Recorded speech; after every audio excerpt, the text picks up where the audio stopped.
All right, in this section, we're going to build the playlist. There's quite a bit going on with this guy.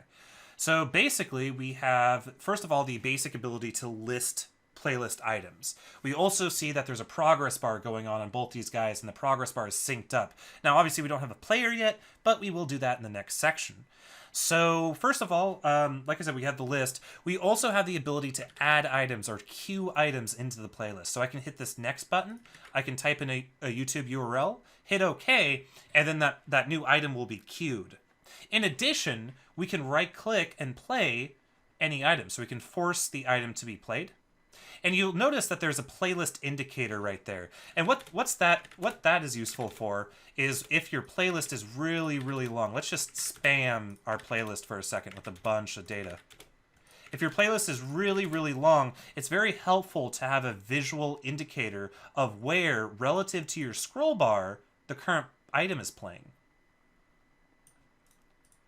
Anyway, so not only that, we also have the ability to sort. So I can move these items up, and I can move them down.